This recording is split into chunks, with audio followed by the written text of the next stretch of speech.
우스의 땅에 욥이라 불리는 사람이 있었는데 그 사람은 온전하고 정직하여 하나님을 경외하며 악에서 떠난 자더라. 자, 하나님이 이 욥이라는 사람에게 의인이라고 당대 의인이라고 선포했습니다. 근데 이에게 하나님께서 놀라운 끔찍한 고난을 허락을 하셨다는 것입니다. 우리 믿는 자에게도 고난이라는 것이 찾아옵니다. 알 수도 없습니다. 그 의미를 알 수 없으나 그 고난은 이미 와 있고 이미 우리 속에도 있습니다. 그러면 이 고난을 과연 욥은 어떻게 헤쳐나갔을까요? 우리 성경을 보면 욥기는 처음부터 고난을 받아들이지 않았습니다. 7명의 남자의 자녀와 딸이 둘이 있는데 하루아침에 어떤 사고인지 그 자녀를 잃게 되었고 또 집이 무너지고 더 나아가 자기 몸에는 발끝부터 정수리까지 모든 욕창이 생기고 질병이 생겨서 기와집에 있는 그 틀을 가지고 긁었다고 합니다.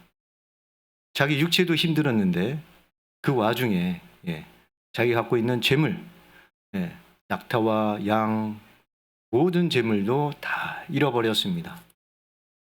그와 더불어 위로하고 온다는 친구 3명이 왔습니다. 친구들이 와서 위로한다고 하지만 그것을 바로 말하는 것은 너가 하나님 앞에 범죄한 것이 있느냐? 하나님은 의로우신 분인데 네가 분명히 죄가 있을 것이다. 죄 없이 하나님은 망하게 하지 않으신다. 그렇게 얘기를 합니다. 그러나 욥은 여기까지 아니다. 나는 그런 사람이 아니었고 우리 자녀들이 잘못하면 나가서 여러 가지 일을 했다 할지라도 그 아침에는 내가 의로운 제물을 드리고 제사도 드리고 향기도 드리고 하나님 앞에 예배까지 드렸는데 나는 그런 사람이 아니다. 나는 죄가 없다. 그러면서 자꾸 이 친구들 3명이 자꾸 다구칩니다. 위로한 것이 온 것이 아니라 결론적으로 욥의 마음을 더 아프게 했던 것이죠. 그와 더불어 마지막 한 사람이 나옵니다. 친구 중에 엘리후라는 사람이 나옵니다. 이 사람 또한 한 4장에 걸쳐서 혼자 말을 합니다. 하지만 결론적으로 대소동의한 말을 합니다. 결론적으로 너도 하나님 앞에 분명히 잘못한 것이 있지 않느냐? 너는 죄를 짓지 않았느냐? 그러면서 또한 다구칩니다. 이때에 하나님이 개입을 하십니다.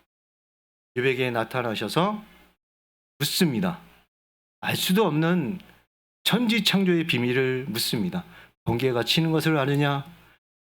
암나귀가 태어나는 때를 아느냐? 또 동물들이 풀을 먹고 근육이 생기고 뼈가 생성하고 이들이 커가는 것을 네가 아느냐? 여러 가지 우주의 창조의 비밀을 아느냐? 파도를 치는 것을 아느냐? 왜 산이 생기며 골짜기가 생긴 것이 아니냐?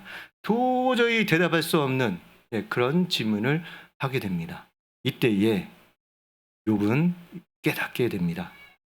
욥기서 42장 1절에서 3절 말씀에 자복하면서 자복을 합니다. 우리 한번 다 함께 보시겠습니다.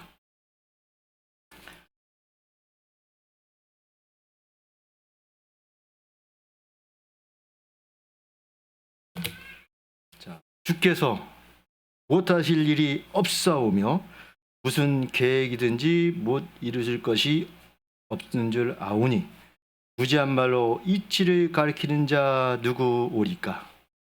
깨닫지도 못한 일을 말하였고 스스로 알 수도 없고 헤아리기도 어려운 일을 말하였나이다. 내가 말하겠사오니 주는 들으시고 내게 주께 묻겠사오니 주여 내게 알게 하옵소서. 친구들과 갑론음박을 하면서 여러 가지 변명을 하면서 그것이 아니었다 계속 주장하였지만 끝내는 그 하나님의 뜻이 있었다는 것, 내가 죄가 있어서 해백하는 것이 아닙니다. 욥은 그 하나님의 뜻을 깨닫지 못했던 그것을 회개하며 자복하였다는 것입니다.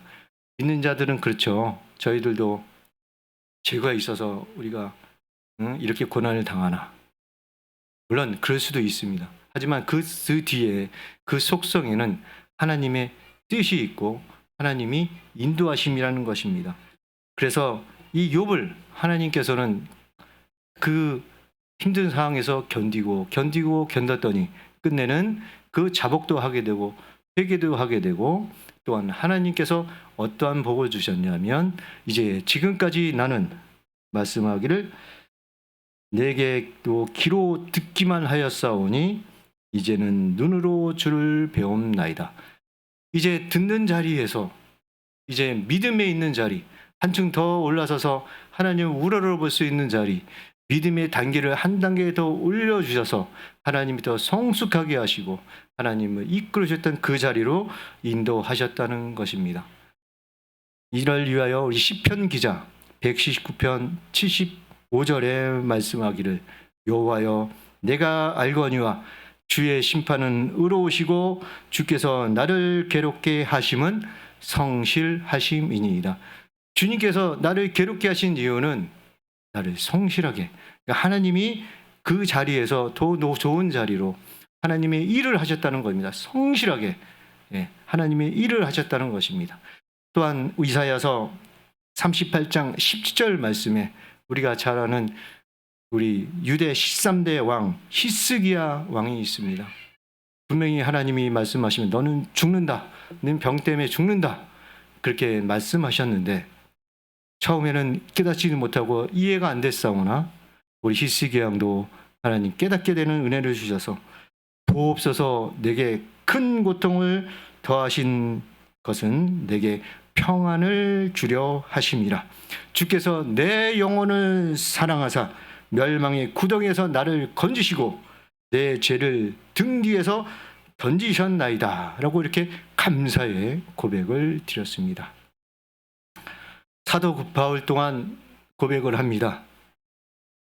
고린도후서 12장 9절 말씀에 나에게 이르시기를 내 은혜가 내게 족하다. 이는 내 능력이 약한 데에서부터 강해지고 온전해진 것이라. 그러므로 도리어 내게 크게 기뻐함은 너의 약한 것을 대하여 자랑하리니 이는 그리스도의 능력이 내게 머물게 하려 함이라. 그리스도와 연합해서 내가 약한 것을 통하여 도리어 하나님을 나타내고 그 약함을 통하여 그리스도의 능력이 나타난다고 이렇게 사도 바울도 고백했습니다. 저는 동산교회를 초등학교 때 입문을 했죠. 그리고 쭉 교회 생활 계속 하고 은혜로 주님께서 집사로 또 안수 집사로 우리 임망하여 주시고 이 못난 저를 또 장로로 또 이렇게 인도해 주신 걸 너무 또 감사드립니다. 지금까지 지도 편달해 주신 목사님께 너무 감사드리고 부족한 저를 우리 성도님이 또 이렇게 인도해 주신 것도 너무 감사합니다. 작년 9월에 코로나 바이러스 검사를 하게 되고 저도 직업인지라 바이러스 주사를 1차, 2차 주사를 맞게 되었습니다. 물론 이제 혈압의 관리를 조금 등하시한 건 사실이었으나 1차 주사와 2차 주사를 맞은 후 몸이 다운되고 기력이 세어지고 뭔지 모르게 좀 이상 기운이 있어서 제가 담당했던 헤리티즈 병원에 피 검사를 하게 되었습니다. 검사 결과 그 다음 날 바로 의사가 소견서를 써주면서 바로 가라고 합니다. 이유를 따지지 말고 소견서를 써서 서울대 분당병원에 가게 되었습니다. 그때는 코로나가 창궐할 때였고 많은 사람들이 그 서울대 병원을 입원하기 위해서 수석을 밟고 있는 상황에서 하나님의 은혜로 그 소견서를 가지고 들어갔더니 소견서 내용은 급신부전, 콩팥이 기능을 제대로 하지 못해서 상당히 어려운 상태다. 이 상태에 있으면 안 되기에 응급실에 입원을 해서 하루 종일 1박 2일 동안 검사를 받게 됩니다. 다행히 하나님의 은혜로 그 응급실에 또 독실이 또 들어가게 되었고요. 그 가운데 이제 병원에 들어가면 알겠지만 안 아픈 자도 아프게 되는데 더구나 그 모든 신체의 기능이 그런 다운이 된 상태이다 보니 완전히 힘들어진 상태가 되었고요. 잠시 정신도 잃을 뻔했던 기억이 납니다. 최 권사가 아내분 최 권사가 옆에서 기도해 주시고 밤새 병간호했던 기도도 생각이 나고 그래서 정신을 잠깐 잃었다가 또 깨워서 차리게 되었습니다. 그 후로 2주일간 일반실로 또 옮기게 되었습니다. 은혜로. 하지만 의사는 와서 권고하기를 콩팥 기능이 이제 10%밖에 안 남았다. 그때 당시 5%였죠. 그 검사 결과 약을 처방받고 2주간 있으면서 한 7, 8%까지는 신장을 조금 회복을 하게 되었으나 의사의 경고로는 너의 신장은 이제 기능을 다할 것 같으니 첫 번째 방법은 혈액 투석이다. 두 번째 방법은 신장 이식 수술이다. 이와 같은 결론을 내리게 되었습니다. 그 후로 이제 퇴원을 하게 돼서 이제 각종 이제는 전혀 다른 방법으로 살아야 되는 생활이 시작되었습니다.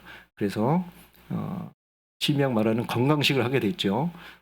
각종 육은 멀리하고 또 소금은 또 멀리하고 짠 것은 멀리하고 싱겁게 또 야채 위주로 그렇게 해서 지금 현재는 콩팥이 10%까지 유지를 하고 지금 5개월간 지금 진행하고 있습니다.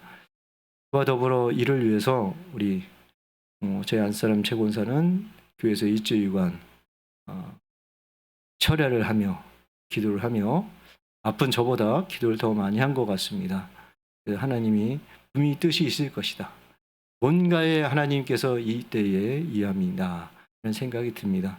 그와 더불어 우리 사랑하는 목사님이 또 권고해 주시고 또 새벽마다 기도해 주시고 사랑하는 권사님들이 또한 여러 가지 각종 또 좋은 것으로 또 음식으로도 또한 기도로도 이렇게 챙겨주시고 인도해 주셔서 미운 사람도 알잖아. 미운 말 한마디가 얼마나 그 미움이 세기가 막히는지.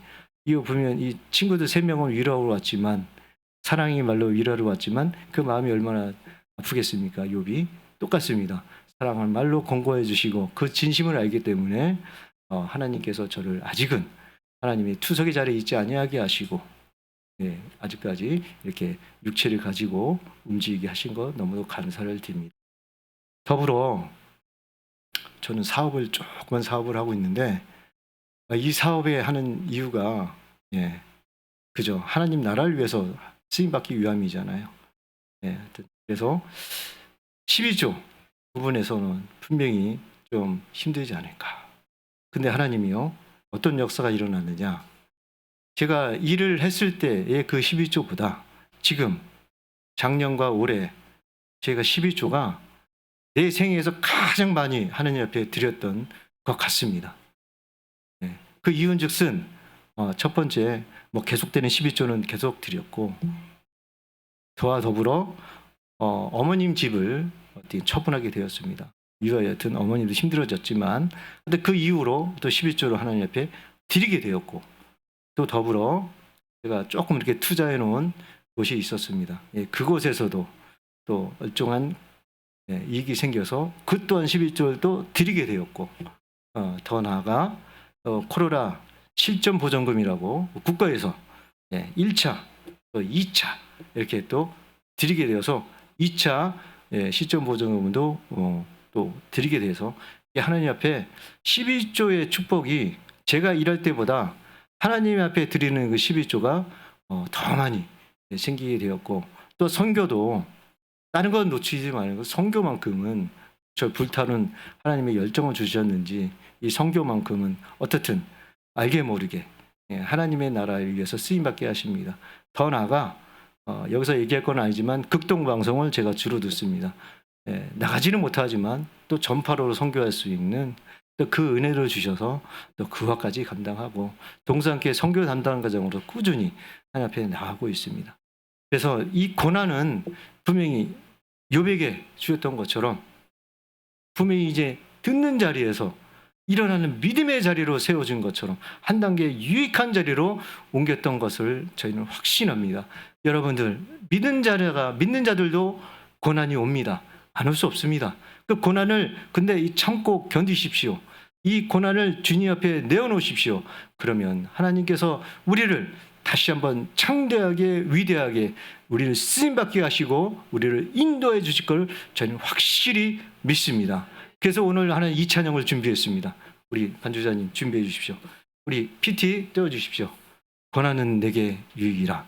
이 찬양을 통해서 우리가 기도하면서 하나님 이 고난 가운데 내가 고난이 있습니까? 내가 짊어져야 할 십자가가 있습니까? 하나님 우리 가족의 구원의 문제, 내 남편, 내 가족, 내 친척, 내 자녀들이 아직도 방황하고 있습니까? 하나님 이것이 나에게 고난의 십자가입니까? 아니면 내 질병이 아직도 있습니까? 내 연약한 부분이 아직도 있습니까? 인간이 해결하지 못할 그 놀라운 일이 있습니까? 이 시간에 하나님 우리 고난을 통과할 수 있도록 인도하여 주시고 고난 뒤에 하나님 비교할 수 없는 영광의 면류관이 있다는 것을 하나님 깨닫게 하는 깊은 은혜의 시간이 되기 원합니다.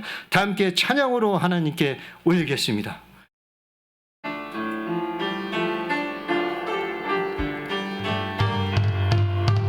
내 짐이 무겁고 힘이 드냐 내 짐이 무겁고 힘이 드냐 주를 보라 고난이 유익이라 주님 말씀하시네 나의 가는 그 길